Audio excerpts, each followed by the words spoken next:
Oh my God, I went to a performing arts high school. Yeah, no shit. I didn't even need to know that fact to know that that's true.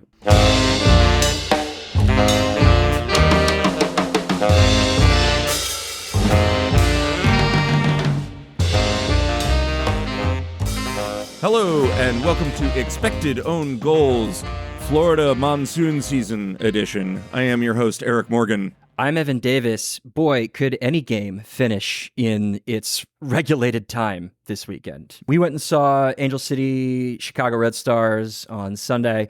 We talked about afterward the validity of moving the NWSL regular season to a fall to spring schedule.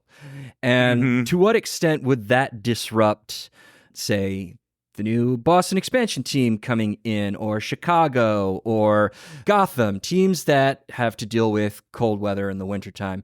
How many insufferably cold games would be added to the schedule relative to the insufferably monsoon-infested, heat-destroying games that would be taken off the schedule by moving away from a summer calendar?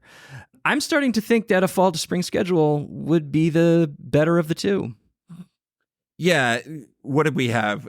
Torrential downpour in Orlando that kept that game an hour and a half behind. We've already had multiple delays in Houston this year for Lightning. Louisville was delayed this weekend. NC Casey had to cease play due to lightning in the area, and took hours for them to finish that game.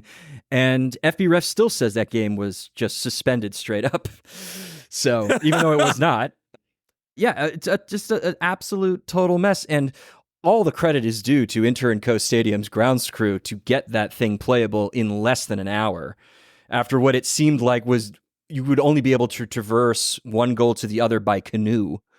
Yeah, it looked like they had the world's biggest shop vac under the surface, just like sucking that stuff. Snapdragon, we got notes. You might want to call some people. You might want to call some people in Florida to help you out. All right, let's whip around the league. This was another weekend where things got confusing, more confusing than they had been. Let's start with Angel City and Chicago. Okay. Chicago holding on to a playoff spot right now, and Angel City surprisingly making a surge. Evan, how real was Angel City's victory this weekend? I don't think it was especially real. They looked really, really aggressive in the first 15 minutes. The game was very open in that early going, and Chicago, not so true to form, was really trying to aggressively press Angel City. And then Angel City, when they were able to find the rare wrinkle in behind, there was a ton of space for them to run into. And what could possibly be creating that? I wonder. Maybe it's Sam Staub's absence. So it's Chicago's backline is just an absolute disaster. So I think Angel City benefited from some good fortune relative to its quality of opposition here. Like there was not a lot of football being played throughout most of this game. We're talking Angel City, Chicago. Let's talk about that Sarah Gordon head injury. Two head-to-head collisions that required 2 concussion protocols, and she finished the game. And enough blood down her face to look like Ziggy Stardust. Like, it was unbelievable. Her post-game photos of those stitches. Gnarly. Oh my God. Honestly, it's the cut bothers me less, because where she got cut is just a place that bleeds a ton because you have so many capillaries living like right under your epidermis. So like any kind of head cut just looks like a super always look. Yeah, it's like why pro wrestlers, like the hardcore ones, like will keep like razor blades hidden in their hands, and then they'll give themselves little cuts like on the edges of their forehead, because it's not going to cause a lot of damage, but it's going to look like they're bleeding and they're super hurt. So, you know, if it were just the cut and she had to go out there with like, you know, half of a pirate's eye patch or half a pirate's bandana over her right eye, that would be one thing. But the cut came from a head collision, which was her second of the game. And if we are going to treat head injuries as seriously as we claim in the NWSL and all soccer leagues, then maybe it would behoove you to just sit her. And I know you're trying to get into a playoff spot, and I know your bench is quite thin when it comes to center backs, but shouldn't you prioritize your players' health before that? What is now going to become a per episode Shoresy reference. There's an episode toward the end of season 3 where Shoresy, having suffered 2 concussions during games in the span of a month, is benched by his owner. And she just looks at him and she says, "Has it ever occurred to you that I care more about you than winning?" Yeah.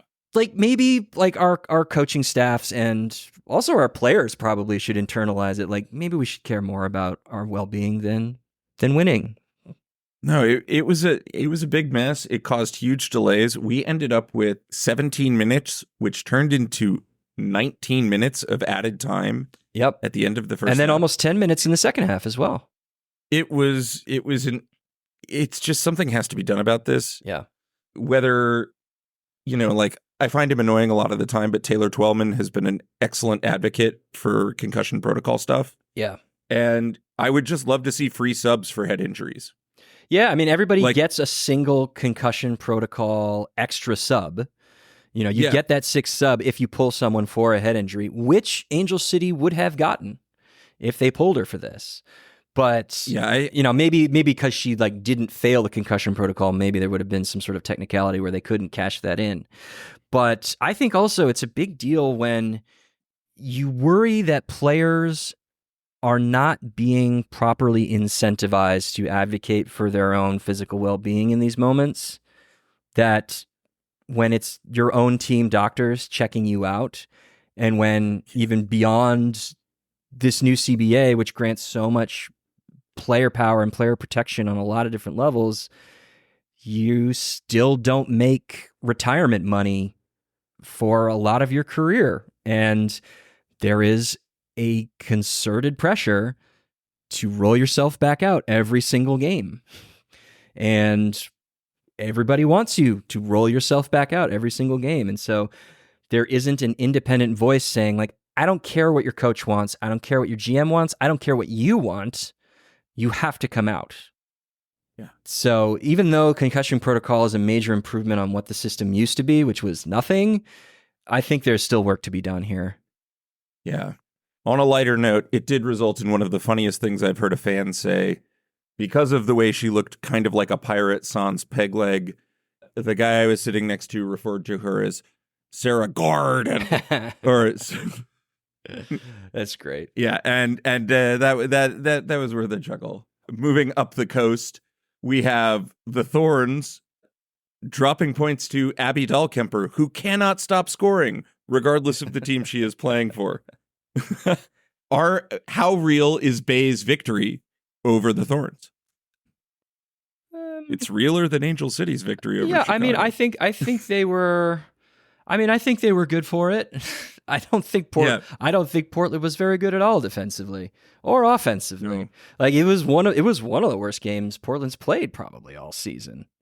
Yeah, at least the worst game since last week. And I think that we can put Portland in, if we're doing the fire warning level, they're inching up into that yellow orange band of how concerned should we actually be about Portland.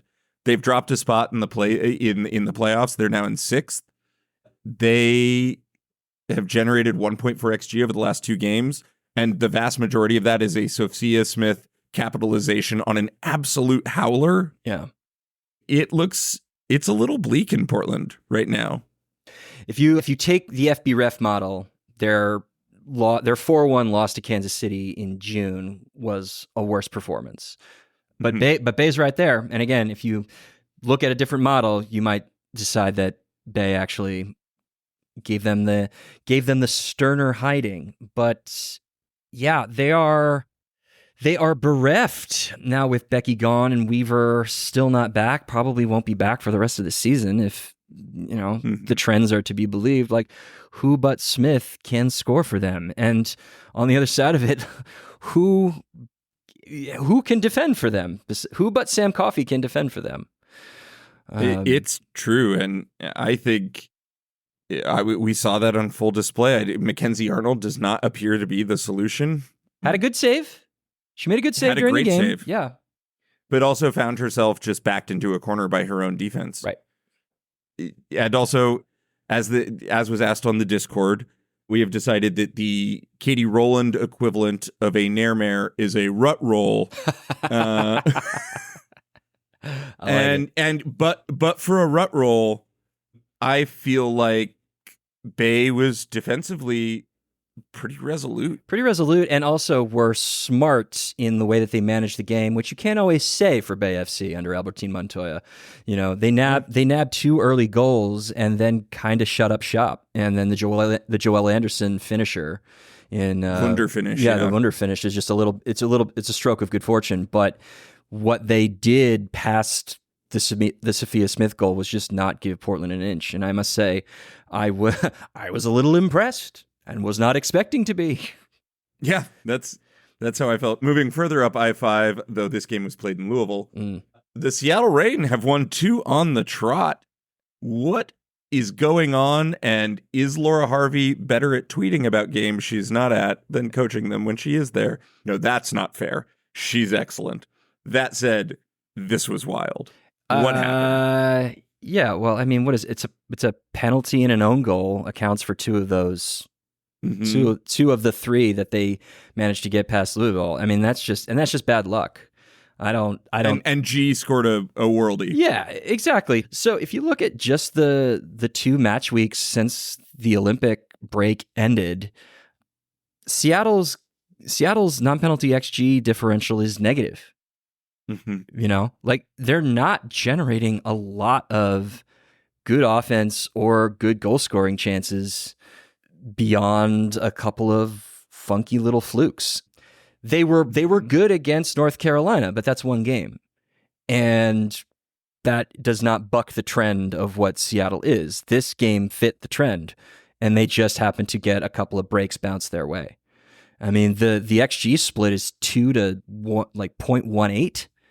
The non-penalty XG split in Louisville's favor. Like, I think Louisville can feel a bit hard done by that they didn't walk away with a result here. Yeah. But it's more the same from Louisville, who do need to put this together at some point. And they need to start Janine Becky. Like, all right, one game because the trade happened pretty quickly. Give her time. Maybe you say the same for this second round, but if she's not in the 11 by next week, I fail to see what the point was in trading for her. Like you traded for a horse so you could get your first playoff berth in your team's history. Use her. She's good. Newsflash. Okay. Now we get to move. We'll get to move to the Evan Davis. We refuse to cover this game, but that 15-point upper threshold for Utah is already being breached. Moment. Utah puts up 2.4 non-penalty XG. Something in that range. Beats the dash 3-1. A deserved win. A deserved win. Are the Dash the worst team in this league? Well, that's been interesting. I think you and I have sort of danced around this question just because Utah is so bad, but maybe Mina Tanaka and Claudia Zornosa are at the very least steadying the ship. But I don't know if I can answer that question because these were the 2 worst teams in the league playing each other. Like, what do you really take? What do you really take from it? Your first 2 games after the Olympic break are Bay FC and Houston. I need a bit of a sterner test to see if you guys have really turned a corner. People are really drafting off of their performances in the Summer Cup games and these 2 wins against pretty weak opposition as a sign that somehow they're turning the corner or they're figuring it out under Jimmy Conrads. But like, guys, come on.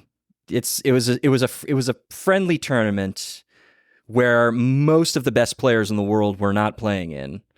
And you played against literally Bay FC and the Houston Dash. Like, I'm going to need a little bit more from you before I say you guys are not the worst team in the league yet. Just a little preview of our Patreon exclusive episode that'll be coming out Thursday. We're going to be talking about the 8th playoff spot. And Utah, we will probably not be including you in that conversation, but you'll get a passing mention. You'll get a passing mention, and should you beat the Kansas City Current at California Pizza Kitchen Stadium in Kansas City. This weekend, we will fully treat you like a playoff, like a possible playoff team. 1,000%. So that's the gauntlet, which is to say, Utah, you got a real stern test ahead of you. You pass that one. I don't even care if you pass it ugly. We will talk about you like a playoff-threatening competitor. Speaking of the Kansas City Currents, I mean, the gods and weather. The gods and weather. I mean, they lost 2-1, which was not the scoreline when the game was delayed in the 83rd minute. And then, of course, Brianna Pinto comes back and steals one. But I think KC were the better side, if not overwhelmingly so, but I think they were still the better side and could probably feel a bit hard done by here. Yeah, I think North Carolina, who slide into the 5 spot, I think they can consider themselves a little fortunate to have gotten the win here. It's just one of those weird games where you kind of have to throw out the result for either team because of that massive weather delay. It's great to see Courtney Vine get on the score sheet. It's great to see Temwa Chawinga still assaulting Sam Kerr's all-time scoring record. Oh, yeah. But if you go through the kind of delay they've gone through, I don't think this is either a reason, just like we said about Utah, current fans, I know you've lost 3 on the trot. It's only serious if you lose to Utah this weekend at California Pizza Kitchen Stadium. It's only serious then if you lose to Utah at home. There are 2 ways to look at these 3 losses in a row. Through one lens, you can say the defensive reshuffling of the deck and the goalkeeper questions are demonstrating that this team has a lot of holes and maybe they're starting to come unglued. And I think there is some validity to that. Almut Schutt got the start, the German keeper who they picked up in the transfer window, ended up starting over Adriana Franch, which is probably the right decision. But there's another way of looking at it, which is their distribution of wins and distribution of results is just a little bit skewed this year. Like, this is a very, very good team where if they played this season the exact same way, in 2025, maybe those 3 losses get peppered in and you're not thinking about it like a crisis. So I'm not saying that this is absolutely a result of random variance. I'm just saying it's not that. Yeah, I think crisis is a really serious word to throw for a team that still has the best expected goal differential in the league. Yeah, and it's still going to probably finish. Still has Temwa Chawinga. Yeah, and still probably going to finish top 4. Yeah, I think that they're still very much on track for a top 4 finish. Again, if you lose to Utah, we're going to have a little different conversation. Yeah, we'll have a different conversation. And let's talk the Kristen McNabb game. I always tweet post-game, key post-game stats from a match from @XZoneGoals on Twitter. And I always I throw a little funny one for the kids at the end. And so, I like throwing up the score, the XG per shot, touches in the box, shots in the box. And then for this one, it was Kristen McNabb goal contributions, 1-1. Yes. And that's what it was. Yeah. Kristen McNabb scores an own goal in the first half and grabs the equalizer in the second. Yeah. Weird match. I think there have been some people in our mentions that Washington Spirit are an unusually poor finishing team. And I'm here to tell you, not true. Yeah. I actually looked at all 112 team seasons from 2013 to 2024, cutting out 2020. Just looking at goal conversion rate, which is a junk stat. We don't think that actually tells you anything. But when you're talking about finishing, that's sort of what you're talking about. And the Spirit have a goal conversion rate this year of 13%. That's tied for 7th best all time in the NWSL. Finishing is not their problem. Yeah, they're coming off a 4-1 victory that was defined by some really excellent good finishing, yeah. And this is just what happens cutting the other direction. Yeah. They beat the Current with 0.6-ish, 0.7-ish. It depends on the model, even up to 0.9-ish XG, but score 4 goals on that. Yeah. This week, they're putting up 1.7 XG, and they are drawing 1-1. If you're the Washington Spirit, over that 2-game span, you could have expected to score 2.5 goals. You've scored 5. Yeah. And 6 if you count the one you scored on yourself. Yeah. So on the season, you've scored about 6 more goals than you would expect based on the quality of the chances you've created. Yeah, so if anything, is that your finishing has been quite good. Yeah, I think what it really is Washington is just so good at chance creation. Yeah. Mm-hmm. That they're being a little bit a victim of their own success in the eyes of people who are not looking at that data. Yeah, your perception can be so easily skewed when you just see sitter after sitter go begging. And, I actually got into this interesting back and forth with somebody on Twitter who sent me 3 screenshots of what this person considered shots that should be converted more than 90% of the time. And I cross-referenced them with what FBref gave as their XG values.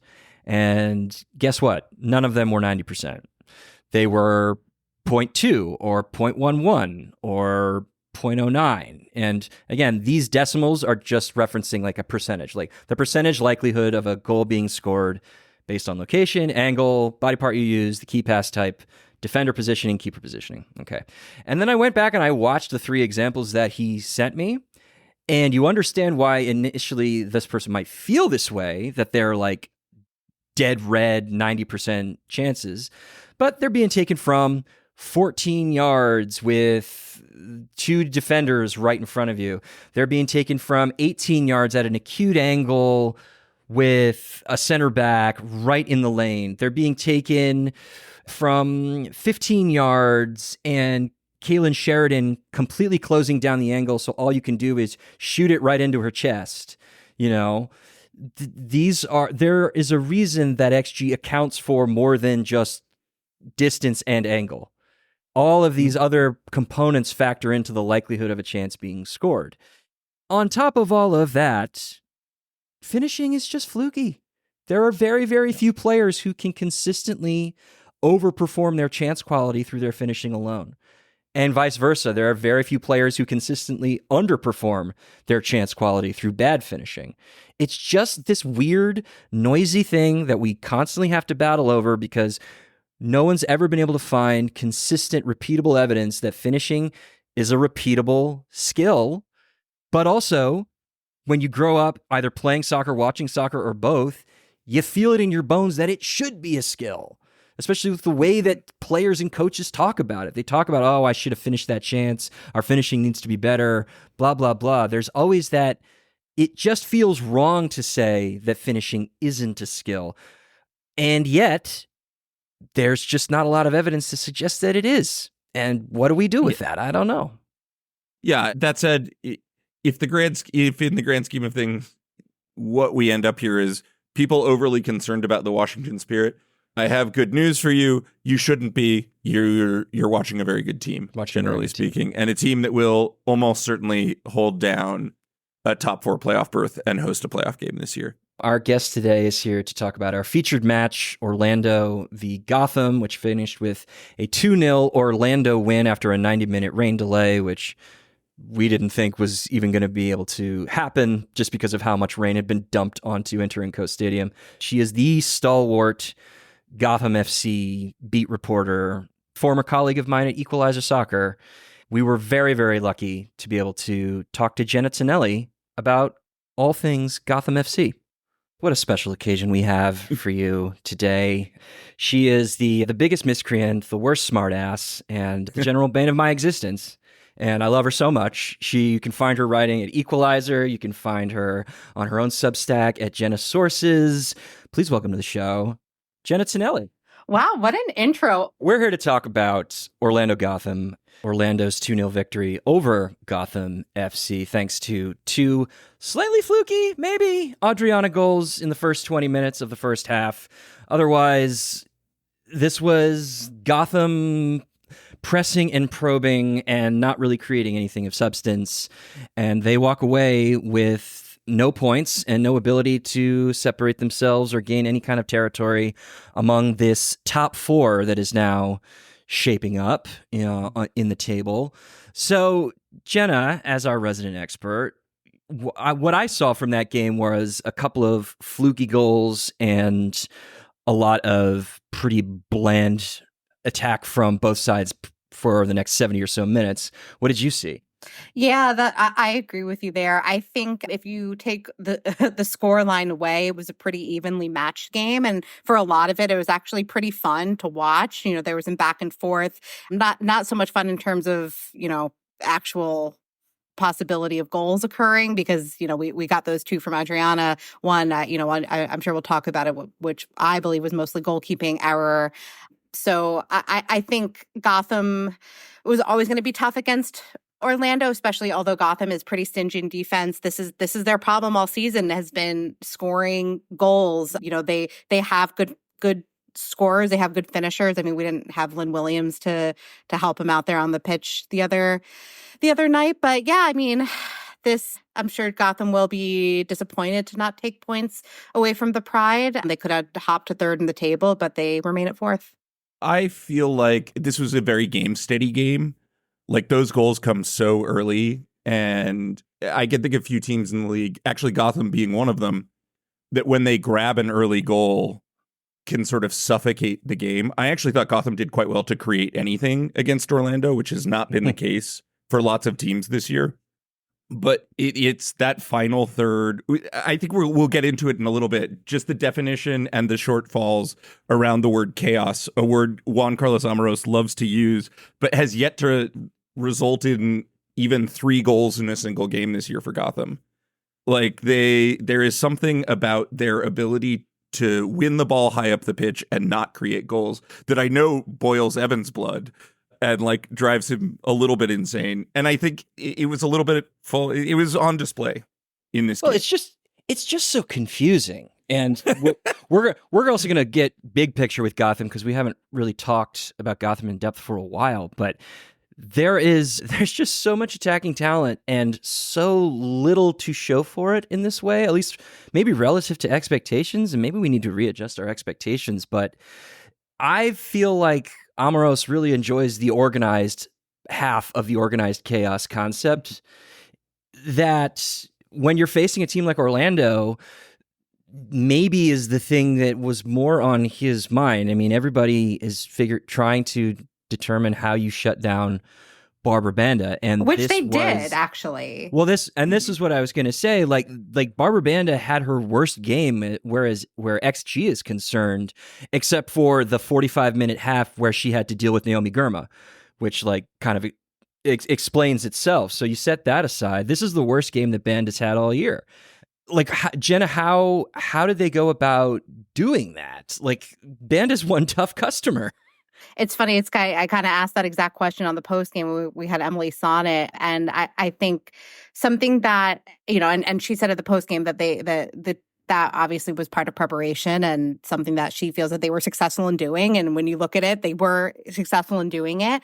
Gotham is the second stingiest defense after Orlando. I mean, this is kind of what they're good at. And I think with the organized chaos, something that you do really see is this ability that Gotham has when players move out of position, is that they kind of shift around and they fill in for each other in these other places. And I think it makes it really difficult for teams to always know what to expect. And I also think, and it doesn't just happen like on the field during the game, but even Gotham's starting 11. And part of this is because of like injuries and international duty, but you sometimes don't even know who's going to be in what position in the starting 11. So I think that's a big boon for Gotham.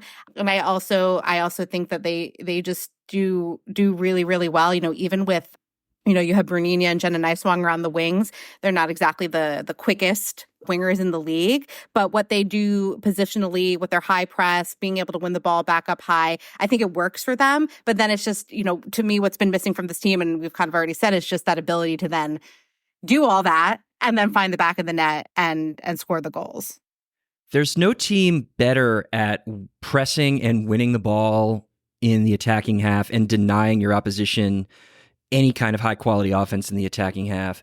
There are very few teams who are better than Gotham at doing that.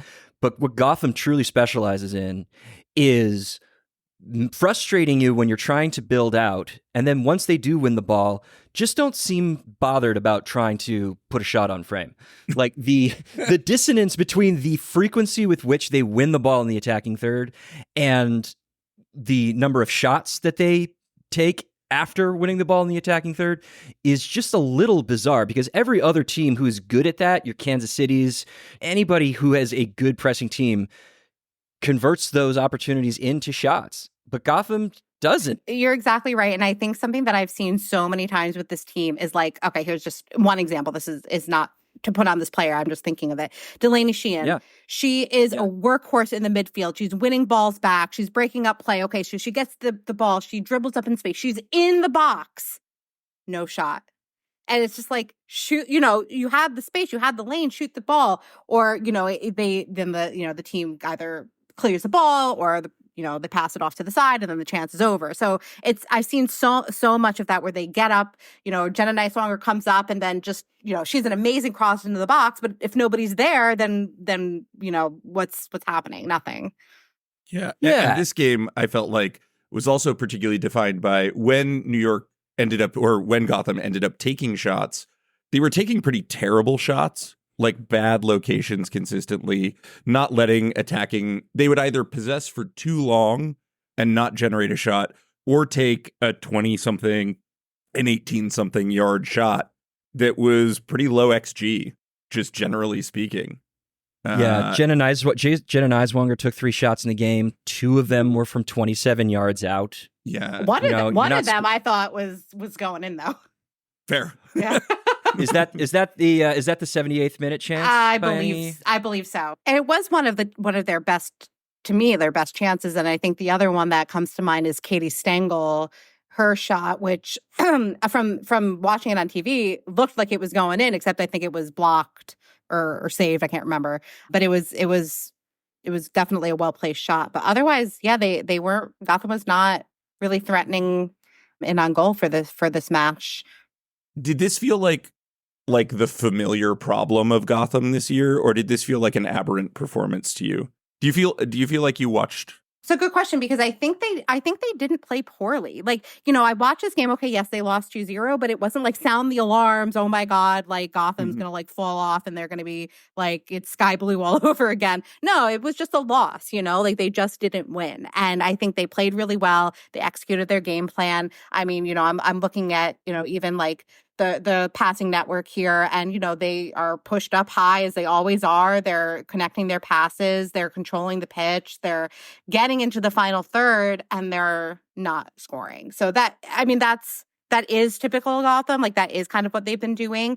And the reason that they, for me, I think the way that they've been finding success is instituting that organized chaos, not letting other teams get in on them, holding that high line, using that high press, and then getting their 1 or 2 goals in, and then gathering up their wins. And this one was always going to be difficult with Orlando. Gotham came out on the wrong side of that. And even looking at the XG and all that, it was a fairly even match. So no alarm bells. It was just wasn't their night. For whatever issues you might have with the way that Gotham was attacking, like, you cannot deny that if you hold Barbara Banda to 0.1 XG on the night and the team below 1 XG total, you're playing Orlando well. Maybe we quibble about like the value of Adriana's first goal. If that goal only has a 6% chance of being converted, or is that higher? Regardless, even if you jack that number up a little bit, that's still a pretty impressive defensive performance all around when you know the kind of weapons they have on their side. It's also like Ann-Katrin Berger made her first really huge critical mistake this far into the season. And if we're not going to be generous with her about her performance this season, we're not going to be generous with anyone. Like she's been immaculate all season, and she can be forgiven for, misreading a challenge in one instance and being punished by one of the most lethal strikers of the ball that plays this game. Adriana waltzed in there, just picking up a big treat, a treat that Ann-Katrin Berger has not left around at all this year for any striker. No, for any player. It was a miscommunication and a goalkeeper error. It was like, it was Neely Martin, Jenna Tonelli, and Ann-Katrin all just kind of converge, very uncharacteristic of them. And then it's just an open shot for someone like Adriana who's not gonna miss from there. Even though that volley was like incredible. I mean, that was in isolation. You're like, whoa. It's a great shot. Yeah, and I think that's why maybe, XG models are not like putting a lot of value on it, because when, by the way, side note, does Ann-Katrin Berger like incorporate boxing into her training regimen, or like is it just Kylie Strom that she's got beef with? Because that was a serious left hook. On second replay, I looked and Kylie Strom just was like in a ball holding her face. It was brutal. I love that you on our spreadsheet have key passer listed as Kylie Strom-ish, because that is very generous. It was Ann-Katrin Berger's knockout of Kylie Strom. She hit a melon. It just happened to be a human skull and not a ball. Kylie Strom, a fellow upstate New Yorker. She's from the Binghamton area. Sure. Gotta say hi to my peeps. No, I know. It's so funny. Whenever, so whenever I'm in like a post game and Ann-Katrin comes through or she's in the mix zone or something. And so you're standing there and I'm just, she's so tall. So you're like looking way up her. Like she's such an intimidating like force in the goal. But then when she speaks, she's so nice and she's so like she's so lovely. So, but when I can imagine like when you're a defender coming at Anne in the goal, you're kind of like, oh shit. Like when she stands for the Olympics for the penalty kicks, but she stood with her hands behind her back. I was like, that's the most intense, intimidating thing I've ever seen a goalkeeper do in goal. It's insane. I actually think this transition, discussing this, there's a little segue I want to take, because I felt like how Gotham stopped Barbara Banda was fouling and bodying the shit out of her. Like, this game was very physical. And Ann-Katrin Berger knocking out Kylie Strom is an incident of that. But I thought Brunina probably should have been sent off for that tackle late in the game on Banda. And I know that it's not last defender technically, but it was such a high tackle and it was from behind and it really did kill that attack. And I don't think Brunina is attempting to injure, but like this game was defined by, Emily Sonnet picks up a yellow card almost immediately for basically hacking Barbara Banda to the ground after being beaten, or the threat of being beaten. And I wonder how much of the instruction was just make sure if you can get close to her, you get in her face, you get a leg on her, and you take her out. Yeah, and Banda was fouled 4 times, more than any other player on either side. Yeah, it just, and those are the ones that got called. I felt like Banda was being passed around by Gotham defenders. It was a street fight, and she was sort of on an island for a lot of this game. And I thought that was both, it kind of was like dealing with the Detroit Pistons dealing with Michael Jordan. It was like a player so dominant that we need to, like, if we're all going to get yellow cards, we might as well all get yellow cards fouling Barbara Banda. It was sort of how it felt when I was watching it. Davidson got a yellow, but I don't necessarily think it was a foul on Banda that Davidson got the yellow for. But you draw 2 yellows in a game, you're probably taking a lot of contact anyway. And it just sort of felt like that was the plan. And like, for all of the positioning that I felt like Gotham got right in dealing with Banda, I actually felt the key was like basically the dark arts and stretching the edge of what is legal in this game. Sepp Hines was getting mad, like he was getting really mad about he was it. Like furious. you could see him on the sidelines, and rightfully so. We said it at the beginning of this. The only other, you can't even really say it was a team. The only other person that's been able to do this to Banda is Naomi Girma, and Naomi Girma doesn't need to foul to shut you down because she is she is sui generis. Mere mortals, maybe they don't have a choice when trying to contain Banda, but to get incredibly physical, risk fouls, risk yellow cards to slow her down. Does that feel right?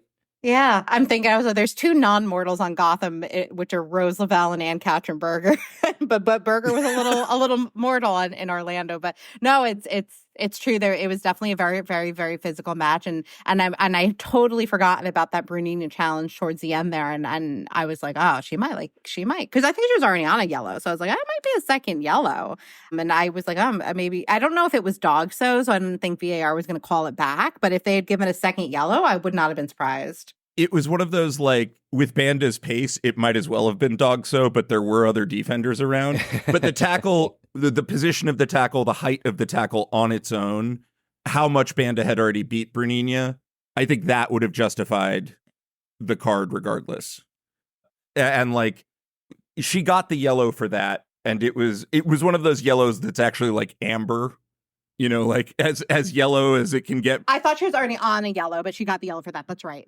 But yeah, no, I know I see what you're saying, and I agree. I think sometimes referees really just don't want to send players off, and that was one of those where, like, in a different situation, I think a different referee might have seen that and called it.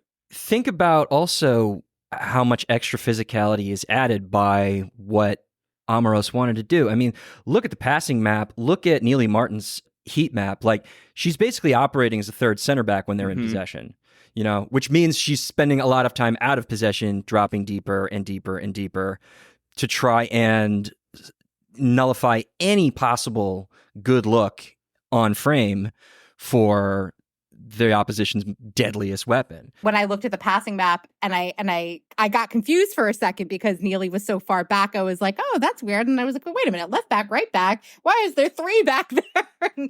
Neely Martin was tasked with a lot of Banda tracking.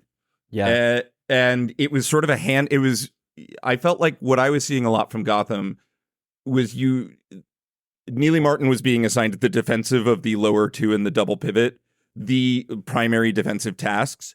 And that often meant either following Marta or following Barbara Banda more often until they could be handed off to a center back to be taken care of. It was a lot of like filtering and directing Barbara Banda into, which again is good tactics, but like a lot of filtering and directing Barbara Banda into space that Gotham wants to give her. When Martin is doing that, you can again see it in the passing map. Like, you're taking a progression option out of central midfield when you're having her play that deep.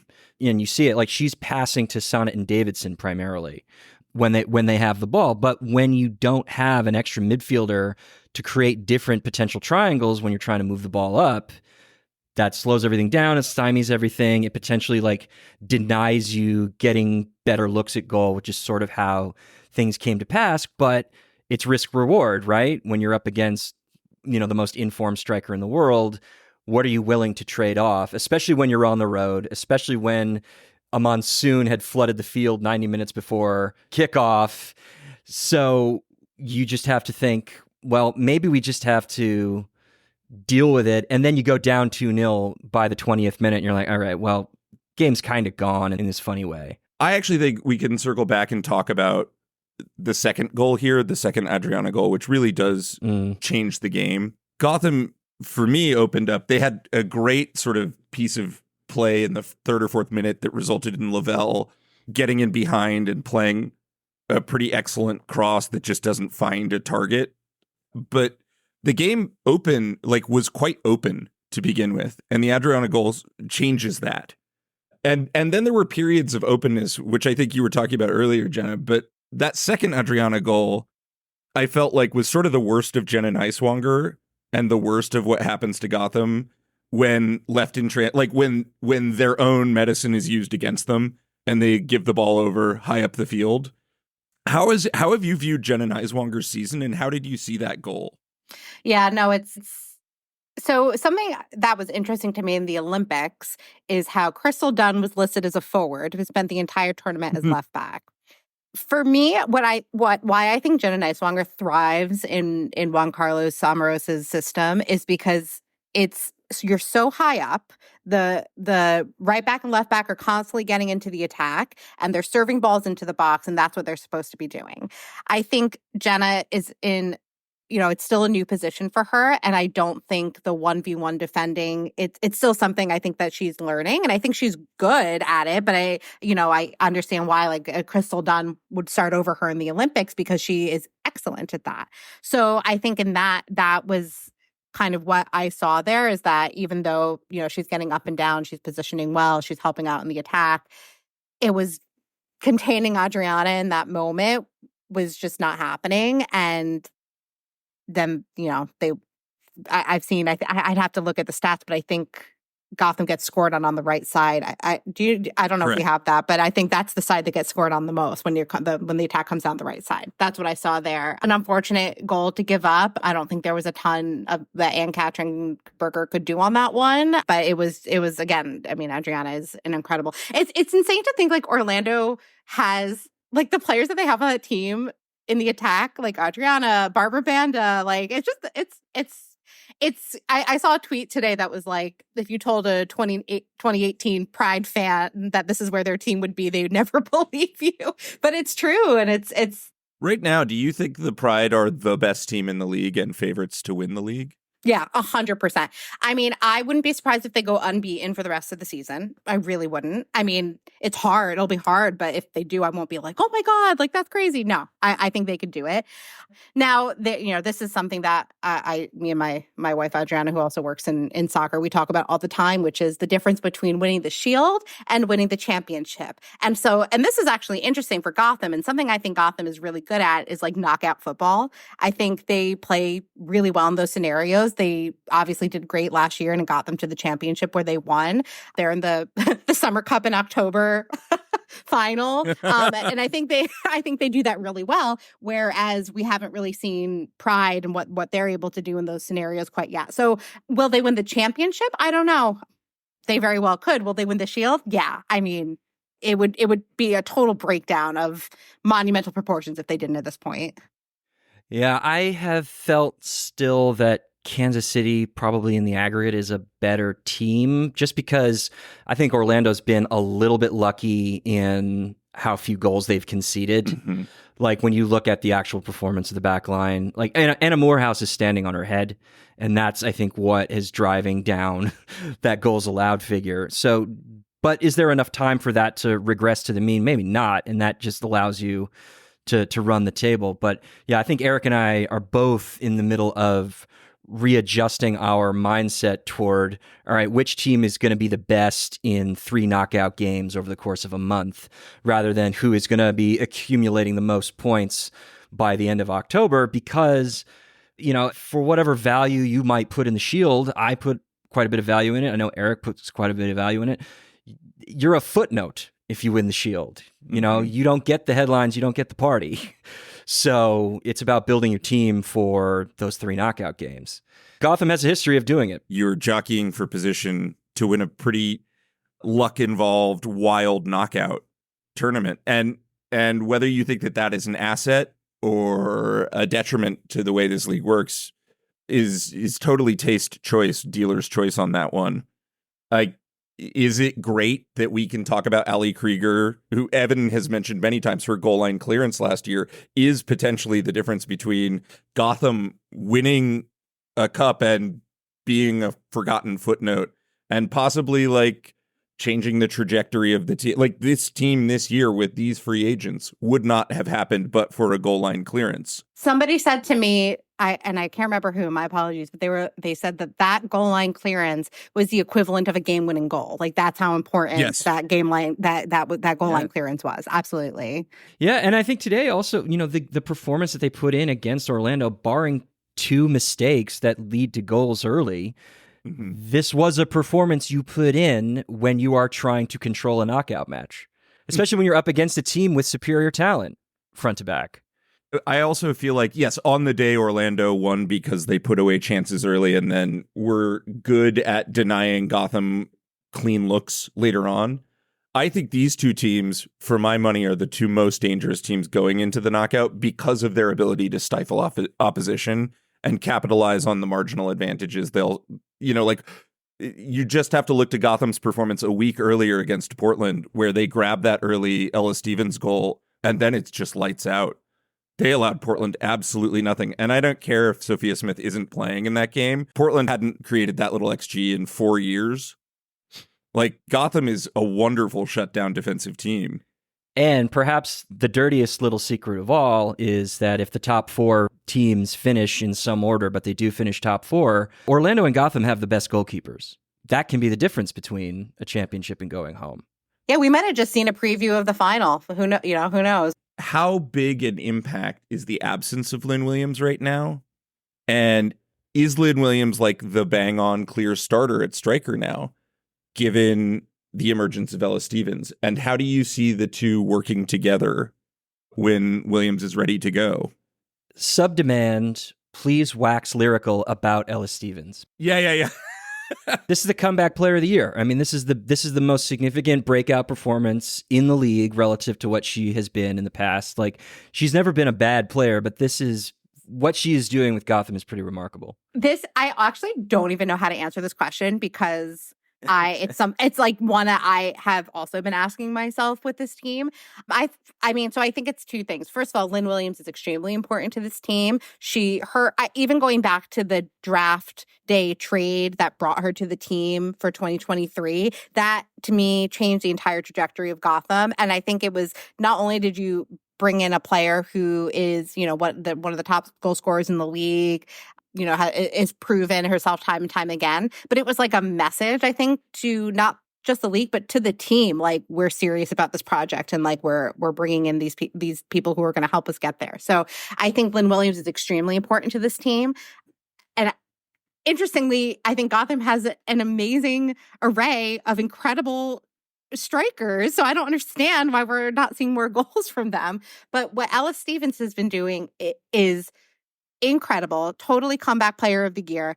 And I think for me, like the moment where I was like, oh, this is like something different and something special was when she scored one of her first goals and then she kissed the crest, the Gotham crest.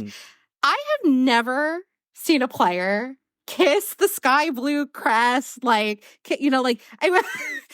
was just like, oh, like this is a player that like wants to be here. You and I go back to the sky blue days. So can you imagine anybody kissing the sky blue crest? Fucking team?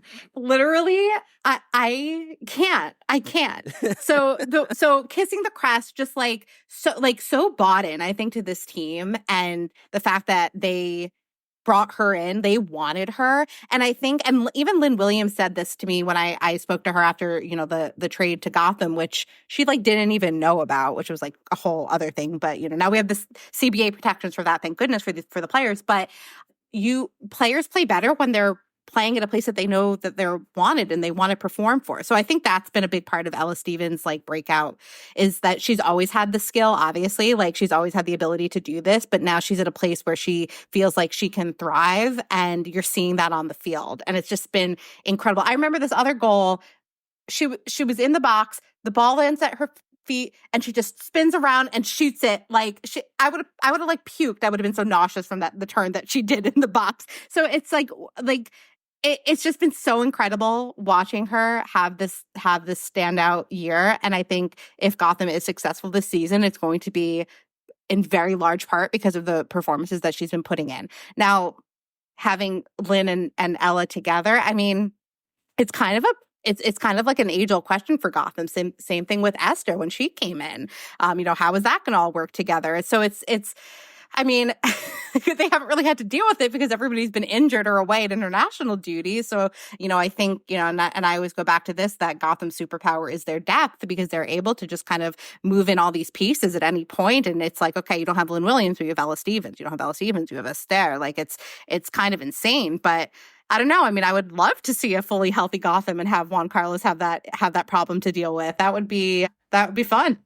Yeah, Eric and I both pegged Gotham to win it all in our preseason predictions, and maybe that will still come to pass, maybe it won't, but the big reason we said that was because of their depth, and Yael Averbuch going out and getting Ella Stevens is a big signal. Like that's another just like rude thing to do when you can go and get what we thought at the time was probably the best bench striker in the league, or one of the best, to now have her turn into one of the best strikers, period.